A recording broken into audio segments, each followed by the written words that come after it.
चाहता हूँ क्योंकि आप लोग कुछ अलग हटके कर रहे हैं। बाबा साहब की जयंती के पूर्व एक ऐसा समय होता है जिसमें कि बाबा साहब की जयंती हम कल कैसे मनाएं उसको संकल्प लिया जाना चाहिए।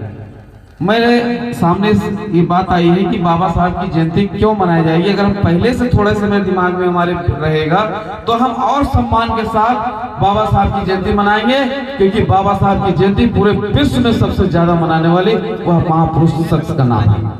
पूरे विश्व में सबसे ज्यादा जयंती मनाई जाती है। हर देश में उनका कहीं न कहीं मान सम्मान से नाम लिया जाता है, क्योंकि उनका परिचय यही है कि उनके जीवन के जो संघर्ष आप देखेंगे, उनके जीवन के 4 कालखंड है। 4 कालखंड में उनका 3 कालखंड जो है संघर्षों से भरा है। उस संघर्ष को मैं आप पढ़ने के बाद आपको एहसास होगा कि बाबा साहब हर उस शख्स के साथ है जो व्यक्ति संघर्ष कर रहा है। लोग थोड़े थोड़े संघर्ष में टूट जाते हैं, थोड़ी बाधाओं में बिखर जाते हैं, लेकिन बाबा साहब के सामने कितना बड़ा संघर्ष आया था। वह सब कुछ झेलते हुए किस तरह से बाबा साहब ने हम सबके बीच वह धरोहर देकर गए हैं, जिसकी वजह से आज हम सब आपके बीच अपनी बात रख पा रहे हैं। माता बहनों, मैं बाबा साहब के संघर्ष के ऊपर मुझे विषय दिया गया है कि बाबा साहब के संघर्ष के ऊपर आपको ज्यादा बताना, ताकि लोग समझ सके कि बाबा साहब कौन थे। कभी कभी क्या होता है कि बहुत ज्ञानी व्यक्ति से पूछ लिया जाए कि 2-4 लाइन बाबा साहब के बोल लो तो शायद नहीं बोल पाते हैं, लेकिन अगर उनको आप जानेंगे, मानेंगे, तभी जाके हम उस तरह के सम्मान देंगे। सम्मान देने का कारण क्या है उसको समझने की जरूरत है, क्योंकि बाबा साहब वही शख्स हैं जिन्होंने सब कुछ गंवाने के बाद हम लोगों को वह सब कुछ देने का काम किया है।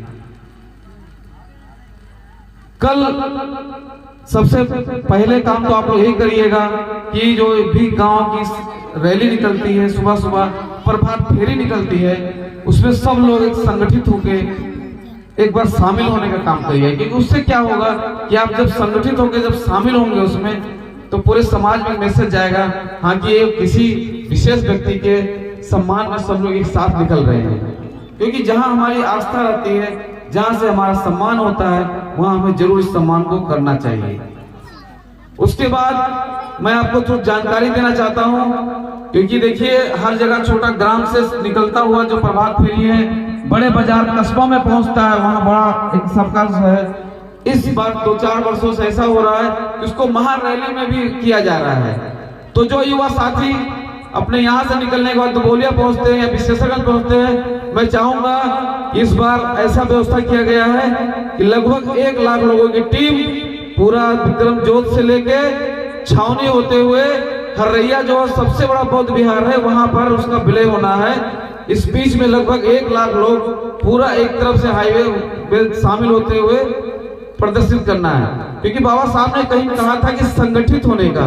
तो ये प्रभात फेरी का अर्थ है कि आप लोग संगठित होकर एक मैसेज दीजिए। तो छोटा संगठन, बड़ा संगठन, उसके बाद महासंगठन, यह जब आप करेंगे तो बाबा साहब का ये जो है कारवां आपको दिखेगा कि यहाँ क्या चीज है। और मैं आप सबको थोड़ा सा बताना चाहूंगा, क्योंकि क्यों जरूरी है कि बाबा साहब का वह थोड़ा सा इतिहास जानना बहुत जरूरी है। क्योंकि जब वो उनके 3 कालखंड जो संघर्ष है, मैं उसी पर थोड़ा सा विवरण दूंगा बहुत संक्षिप्त 5 मिनट के अंदर। उसको जानने के बाद कहीं ना कहीं आपके अंदर कुछ जो अज्ञान थोड़ी सी जानकारी नहीं रहेगी, वह जानने के बाद आपका सम्मान और बढ़ जाएगा।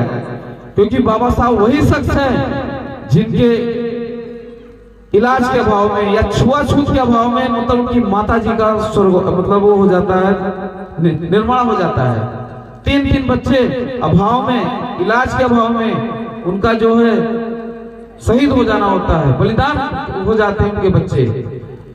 वो बाबा साहब से अभाव में अपनी शिक्षा लेते हैं। उनकी प्राथमिक शिक्षा जो भी हुई है, देखिए पहला तो जन्म उनका हुआ महाराष्ट्र में।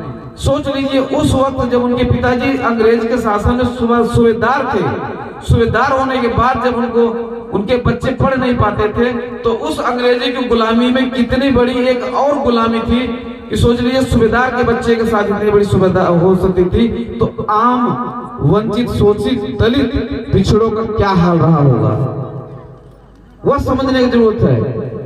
उस समय कितनी बड़ी परिस्थिति से गुजरने के बाद बाबा साहब पढ़ाई करते हैं, क्योंकि उस समय जो सैनिक में थे, वो मतलब सूबेदार थे, तो मध्य प्रदेश में बाबा साहब का जन्म होता है।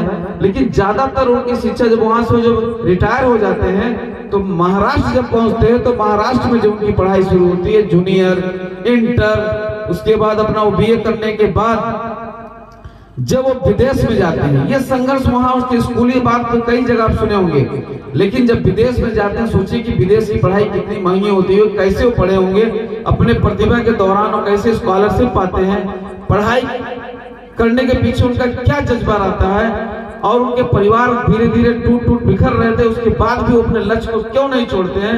क्योंकि उन्होंने शिक्षा को सबसे बड़ा महत्व दिया है।